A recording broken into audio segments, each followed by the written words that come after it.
Bad Wolf, The Sound of Drums, and now The One Who Waits. Doctor Who really does have a knack of pacing the build up to a series-wide big bad. But the problem with building up a big bad so well is the art of anticipation means we care so much more about them than the standard villain. Most villains come and go in the flash of a few hours, but a series-wide big bad can sometimes take months or even years to build. And the more we invest into them, the more we care.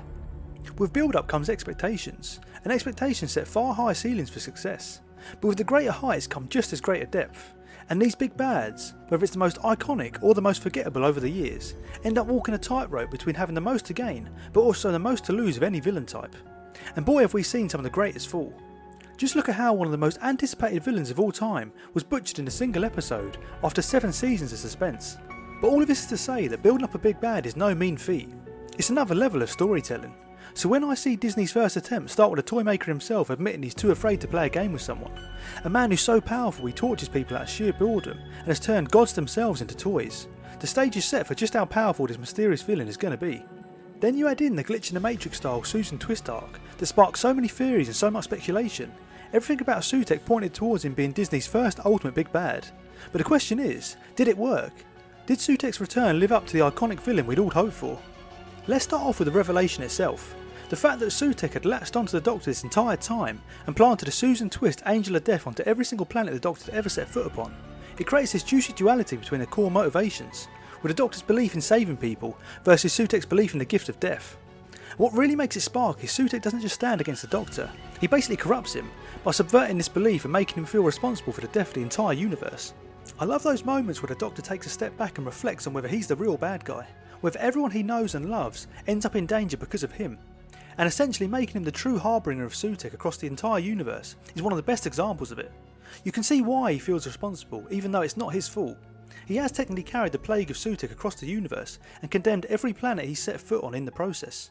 A villain that can pretty much subvert the hero's motivations entirely like that is pretty damn effective, to the point where the Doctor feels so helpless in the face of Sutekh he almost gives up entirely. The raw storyboard interaction of these two characters is almost perfect. Then you have Sutekh's motivation itself, which has evolved quite a lot since his first appearance in the Pyramid of Mars, where he seemed to be obsessed with the prospect of being usurped. A lot like the Greek titan Kronos, who ate every single child he had in fear of the prophecy of being overthrown by them. Sutekh feared that life itself would eventually rise up against him, and so he vowed to destroy it wherever he went. Because you fear that other intelligent life forms may grow to rival you in power, so you kill all life wherever you find it. Then in his comic book appearance with the 10th Doctor, he talks more about the nature of life itself and how evil and cruelty are inevitable.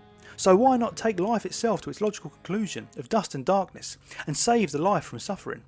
This is where you start to see a semblance of understanding in his motivation. He's not only hellbent on death and destruction out of sheer vengeance or fear like he was in the Pyramid of Mars, he actually sees it as a kindness. Or at least he wants to believe that he does. And I don't see any reason why he'd lie given how powerful and egotistical he is. And then there's this season's Sutekh, who focused more on wanting to free us from the shackles of hope and the terror of choice through death. I think this version misses out on that existential thread some of the Big Finish ones had, when it comes to bringing life to its logical conclusion. But that fear of life persisted throughout every rendition of the character. The way he talks about being the brink of destruction and being king of the empty universe, the empire of death, it doesn't give a vibe of salvation to me rather than complete destruction. But what's interesting about the Disney Sutekh is it feels like they had a real opportunity to add some depth and understanding to his motivation.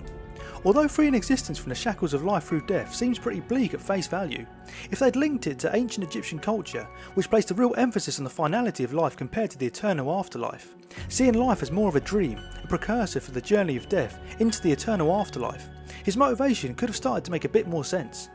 I know it was Sutekh himself that inspired set in Egyptian culture, but if any semblance of that belief existed in Sutekh, if he believed life was merely a waiting ground for death, then why not give the entire universe a fast pass to the greatest ride of all, the afterlife?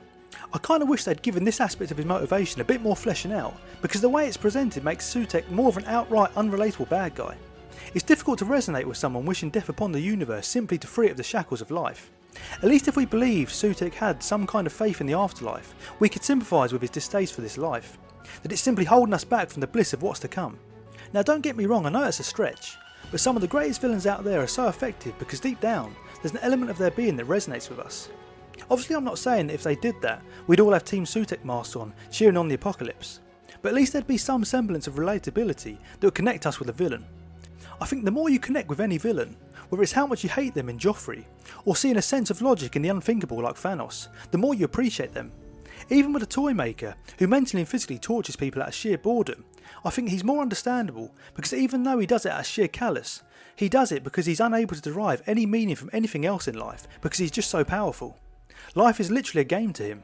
Whereas for Sutekh, there's this kind of dual running theme of being so afraid of life that he destroys it, but also wanting to free us from the inevitability of suffering that all life has. But I think the best version of Sutekh is one where he brings death to the universe because he believes in his own twisted way it's a kindness to us all. That's where I think Sutekh's motivation could have been tweaked to strike a stronger emotional chord with us, but I still like it overall.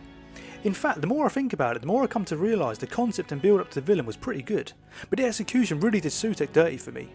Let's start with possibly one of the more controversial takes, how the Doctor took Sutekh for walkies and defeated him. For me, when you create a villain as powerful as the God of Death, one you've built up for so long as the big bad of the whole series, something that's lurked in the shadow of the Doctor for years now, you're going to have to pull something incredible off to defeat it. And wrapping a leash around Sutekh and dragging him into the time vortex just took the piss out of him for me, especially when you compare it to some of the most powerful villains he's come up against. He was literally reduced to a wrinkly old goblin by the Master until Martha used the psyche of Earth to save him in the last of the Time Lords.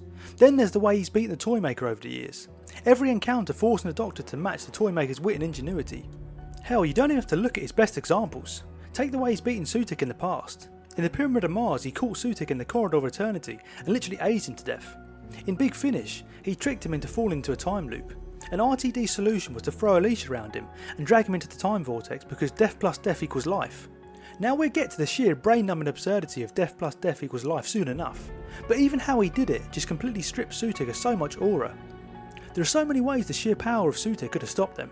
He literally has the power to destroy an entire star system, let alone take control of people, so why couldn't he stop them? There's no explanation really apart from incompetence on his behalf. There's no story beat or theme behind why he fell for it, apart from a completely hollow obsession that we're getting to later on. That's just a hole you dig for yourself when you build up a great villain. You need an equally great solution to defeat them. Now don't get me wrong, I understand he used the intelligent glove with the rope, and there is an element of deception in convincing Sutekh they're already beaten, but as the finale played out I was expecting so much more. One of the best themes throughout Doctor Who is the Doctor reflecting the villain in the way he defeats them. Brute force against the Daleks, wit against the Toymaker, honour against the Sycorax. Even giving the family blood exactly what they asked for by making them immortal, but at the same time trapping them in their own pocket of the universe to live out this hellish reality forever. I think they should have played Sutekh his own game and shown him why the pain and suffering of life shouldn't be met with the gift of death, that the beauty in overcoming in life is what makes it so valuable. Something like Mel overcoming the grasp of Sutekh using her experiences of life exploring the universe with the Doctor, showing that the beauty of life outweighs the suffering we endure and her sheer desire to cling on to life could have stopped Sutekh fully overcoming her. Or even the Doctor refusing to kill Sutekh and trapping him somewhere for all of eternity just like he's done so many times before to show Sutekh just how valuable life truly is. Even though they'd be a bit dodgy given he's already escaped the vortex once and almost wiped out existence, but the theme is still there. There's even that scene where the Doctor's looking into his past and the Fourth Doctor reveals why Osiris never killed Sutekh. Their code to have killed him would have meant that they were no better than he. They simply imprisoned him. Which is why I'm a little bit surprised they didn't take this route in the first place. But one thing I would say is I didn't mind the thread of the Doctor acknowledging Sutekh had beaten him because before he represented life, but Sutekh forced him to become a monster and bring death upon him. That dynamic itself is pretty satisfying, but overall I just feel Sutekh became this evil force for the sake of it, and he was never truly explored, only for the Doctor to then so easily stop him after he'd essentially wiped out all of the universe. And that brings us to one element that had absolutely no positives to me, which was his obsession with the mysterious cloaked figure. I thought the initial explanation of him being obsessed simply because she was cloaked up was just ridiculous, as though he'd never seen a hoodie before in his life, but I was also convinced they'd set up the ultimate face-off between the God of Death and an immortal being. It's such a perfect thread to explore with so much juice. The anguish of eternal life meets Sutekh's philosophy of the gift of death. You could have had that character clash with the Doctor and think Sutekh was right, or even show that despite how horrifying immortality truly is, they still fight against Sutekh, sacrificing their chance of death to help save the universe. Surely that explains his obsession, an opportunity to explore Sutekh and the nature of death through the lens of immortality. Well, it turns out she's so painfully ordinary, it's that makes her special. Somehow this completely ordinary person was able to evade UNIT, a Time Lord and a God. This isn't just so poorly written it annoys me, it's actually just so pointless. Like, don't even bother building this up if you're going to do that with it. It's like charging £50 for a fireworks display and letting off a sparkler between your arse cheeks as a main event. And to really rub salt in the wound, even if you do look past the abysmal reason for his obsession, it doesn't explain why he didn't kill the Doctor when he had the chance. Considering he's already faced off against him and lost, it makes absolutely no sense to then leave him alive. Surely he could have found the identity of Ruby's mother using Ruby herself, especially given the fact he can use dead skin cells to locate and connect with people. Every element that ridicules the power of the villain adds up. Even though I can see so much promise, I find it hard to appreciate a villain with such an incredible raw concept that just keeps making mistake after mistake, especially given he's waiting so long to actually manifest.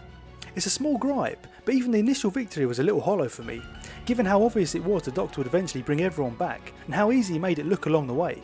But despite all that, I still think they could have done Sutekh justice if they had just had the Doctor explore the nature of Sutekh and his philosophy of death. But instead, RTD pulls out a true classic, a once in a lifetime level of tomfoolery. The answer to Sutekh was of course death plus death equals life. Not only does this make no sense on so many levels, it actually makes no sense on any level whatsoever. If this was an elevator, it'd belong on the same level as Arya Stark's 50-foot leap across Winterfell to ruin the White Walkers. There's no explanation as to why death plus death equals life, and we just have to sit there and accept that dragging Sutekh back into the time vortex, having just spent decades surfing through it on the TARDIS, somehow restores life in the universe by cracking it open and exposing everything to it. Death plus death equals life is the same kind of preschool logic as if I can't see you, you can't see me. It's the furthest from a fitting end to such a promising villain like Sutekh I could ever imagine. But RTD does have a track record for these really weird takes, like Donna surviving getting her memories back because she's a woman and has the emotional regulation to let things go. To be fair, this isn't so much a direct problem with Sutekh himself, as much as it's more a story beat that just ruins the dynamic between Sutekh and the Doctor. And at the end of the day, I can't help feeling Sutekh is just another victim of the big bad imbalance. For me at least. Maybe you can appreciate him for what he is on a fundamental level, the god of death. Maybe you can look past the plot holes and strange decisions, all the elements that strip him of that formidable aura. Or maybe you don't even think it's a problem in the first place, and I'm just another bum talking smack on the internet like everyone else out there. I'm just a sucker for the biggest and baddest villains out there, and sadly for me, Sutekh will be just another one of those almost villains. Unless of course death plus death plus death equals life. There's a word for you, Doctor, and that word is jammy. Jam on toast.